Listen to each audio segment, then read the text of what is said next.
میں آج سارے سیاسی اختلافات بھلا کر یہ کہنا چاہتی ہوں کہ خدارا آؤ، ریاست کا کام ہے اپنے لوگوں کو تحفظ دینا، اور اسپیشلی ان لوگوں کو، خاص طور پر ان لوگوں کو تحفظ دینا جو انڈر اٹیک ہیں، جو زیادہ ولنریبل ہیں، جن کی حفاظت آپ کی ذمہ داری ہے، جن کا تحفظ ریاست کی ذمہ داری ہے۔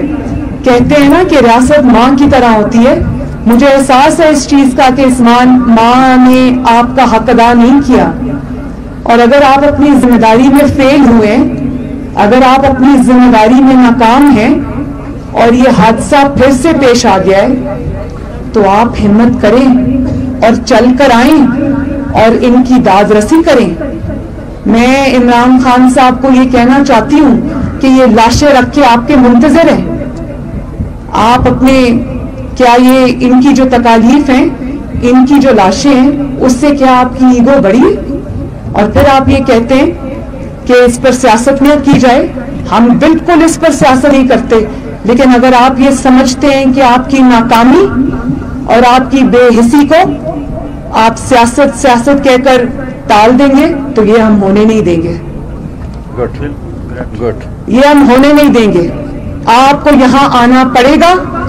ان کے سروں پر ہاتھ رکھنا پڑے گا، تاکہ یہ جو 5-6 دن سے کھلے آسمان کے نیچے منفی درجہ حرارت میں، سنا ہے رات کو یہاں پر -8 ہو جاتا ہے، اس میں اگر یہ اپنی لاشیں سامنے رکھ کے بیٹھیں، یہ آپ سے کوئی بڑی چیز نہیں مانگ رہے، یہ آپ سے یہ نہیں کہہ رہے کہ ہمیں کوئی بہت بڑی چیز دے دو، وہ صرف آپ سے یہ کہہ رہے ہیں کہ آؤ ہم سے بات کرو، ہمارے سر پہ ہاتھ رکھو تاکہ ہم اپنی لاشیں دفنائیں۔ تو آپ کی ایگو آپ کی ان لاشوں سے بڑی ہو گئی ہے۔ میں یہ سوال پوچھنے میں آج ہزارہ برادری کا نمائندہ بن کر میں یہ سوال پوچھنے میں آج حق بجانے ہوں آپ سے، یہ آپ تنقید کے ڈر سے نہیں آ رہے، اور اگر آپ تنقید کے ڈر سے نہیں آ رہے تو کوئی بات نہیں، آپ یہاں پر آئیں، تنقید سن لیں تھوڑی دیر، لیکن آپ کا فرض ہے کہ آپ اپنے لوگوں کے غم میں شامل ہوں، آپ ان کے سر پہ ہاتھ رکھیں، آپ ان کا درد بانٹیں، آپ ان کا دکھ بانٹیں۔ اور انہوں نے مجھے کہا ہے ابھی پیچھے سٹیج پر کہ 100 دن بھی بیٹھنا پڑے تو جب تک یہ نہیں آئیں گے ہم اپنی لاشیں نہیں دفنائیں گے۔ خدا کے واسطے مخلوق خدا پر رحم کرو۔ بہت افسوس کی بات ہے، بہت افسوس کی بات ہے کہ جو ارباب اختیار ہے، جو اس وقت اقتدار کی کرسی پر بیٹھا ہے، اس کی بے حسی پر افسوس ہے، صد افسوس ہے۔ میں ایک دفعہ پھر، مجھے نہیں پتا میں آپ کو کیا دے سکتی ہوں، کیونکہ میری جماعت نہ اس وقت اقتدار میں، نہ شاید میں اس وقت آپ کے لیے سوائے آپ کے لیے آواز اٹھانے کے میں کچھ کر سکتی ہوں، لیکن ہاں کیونکہ میں ایک ماں ہوں، بیٹی ہوں،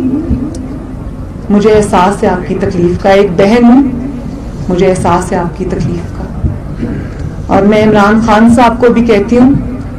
کہ آپ ایک باپ بھی ہیں، والد ہیں، بہنوں کے بھائی بھی ہیں، اور آپ کی فیملی بھی ہے۔ آپ اپنے بچوں کو سامنے رکھ کر، اللہ تعالیٰ آپ کے بچوں کو سلامت رکھے، لیکن آپ اپنے بچوں کو سامنے رکھ کر ذرا اس احساس کو، ان کی تکلیف کو اپنے اوپر طاری کرنے کا ذرا تھوڑی سی کوشش کریں تاکہ آپ کو احساس ہو ان کی تکلیف کا۔ اللہ تعالیٰ آپ کو صبر دے۔ میں آپ کے حوصلے اور صبر کو سلام کرتی ہوں کہ 2-2.5 ہزار شہداء کی قربانی کے باوجود آپ نے صبر کا دامن ہاتھ سے نہیں چھوڑا، اور آپ وہ قوم ہیں جس میں آپ وہ برادری ہیں، آپ ہمارے وہ بھائی اور بہنیں اور بزرگ ہیں جنہوں نے اس ملک کی خدمت کی ہے، اس ملک کی مٹی سے وفا کی ہے، اس ملک کی دھرتی کو اپنی ماں سمجھا ہے، اور آپ کے پروفیشنلز نے، آپ نے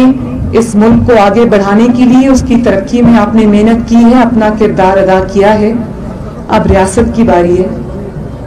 کہ وہ اپنا حق ادا کرے اور آپ کے زخموں پر آ کر مرہم رکھے.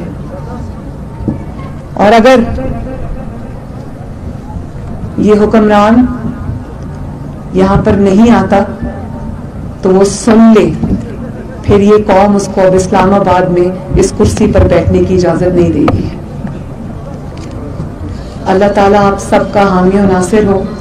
اور میں یہ چاہتی ہوں کہ آپ کی جو خواتین ہیں، میں ان کے پاس جا کے تعزیت کرنا چاہتی ہوں، تو کوئی حضرت اگر مجھے وہاں پر پلیز لے جائے. آپ سب کا بہت بہت شکریہ. میری دلی دعائیں، میری ہمدردیاں آپ کے ساتھ ہیں. اللہ تعالیٰ آپ کا حامی و ناصر ہو.